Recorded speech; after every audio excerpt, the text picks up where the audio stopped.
Os. Welcome everybody, I'm Tom Callahan.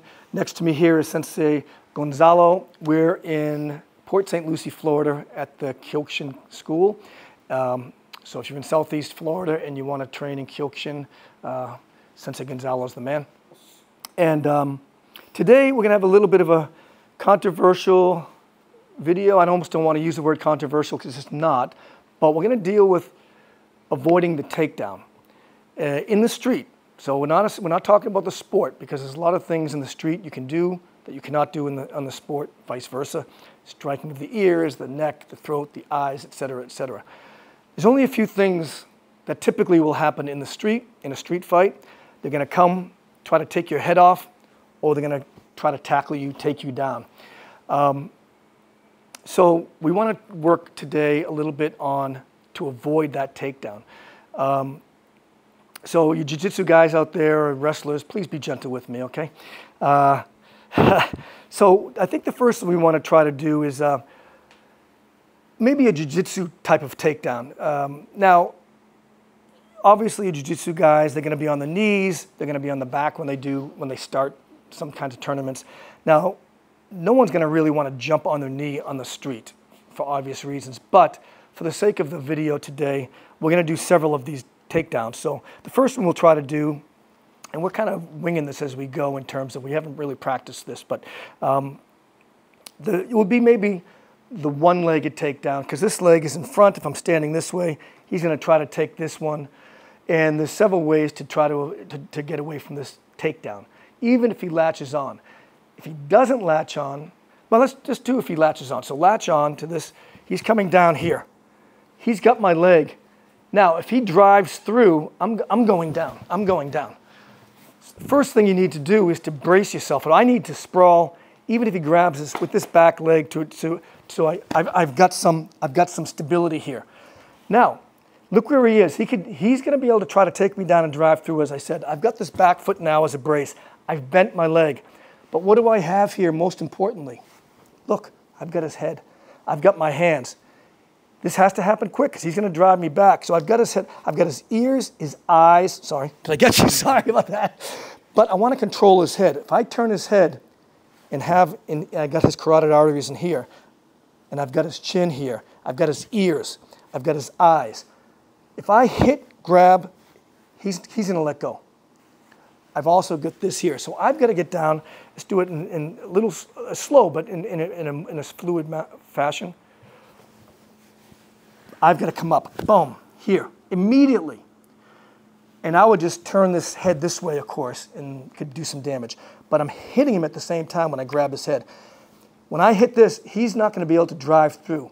And I've got this back leg sprawled, and I've got it bent. Now, there's all kinds of things that can happen, but nothing works perfectly, as you know.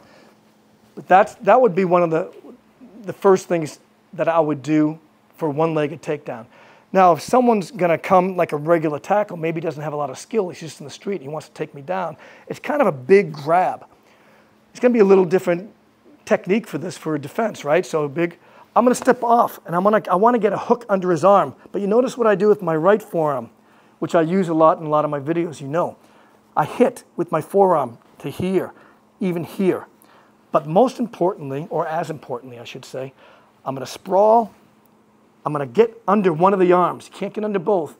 And as I hit him, I'm going to really wrap that hard. And I'm going to pivot this leg, hit him. He might not flip like this. This might be more theatrics, but I would be able to turn him over. Now, would that happen in a flip? Maybe. Maybe not. But the most important thing is to sprawl, boom, hit, and get your hooks. And I got a good base. This base here is very strong. I'm at a triangle, right? Like a diamond here. This is where I need to be. My back foot is more 90, because this is going to be my base, so I'm not pushed back. Even if he gets this, and my weight, oops, sorry about that. My weight's going back. I have this base leg. One more time with that. Here. Now, I can hit him here. He's going to try to get me with this arm. But if I hit him here, he can't, and I keep him back. Then if I want to flip him, and I could follow through with the knees, the punches, what have you. I know it sounds simplistic in some ways. There's not a lot of options. We've got to sprawl. We've got to avoid this takedown. If he does a double leg takedown, I'm in trouble.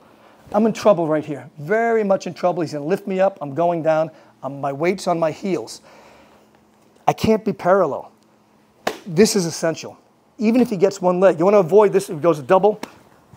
He's going to go for the double leg, go for the double, but now he can't because I've put this too far away. And I can hit him here. And even if he grabs the one, as we said, I've got him here. And if I can control his head, I can be defensive. And I've got a good base. And even if he drive through, I don't want to hurt him, obviously, but I would pop a lot harder. So if you can control someone's head, and I've got the ears, I've got the eyes. What else? That's a traditional with the slide in like a jiu-jitsu takedown here, and then you've got the big takedown, boom, here. And I've stepped offline, as you can see. Here's the line. If he drives into me and I'm get back on my heels, no good. You don't want to be on your heels. There's no stability. Always spread, big one, spread, go, boom. I'm offline, and then I turn. I think that's okay. Yeah? Os.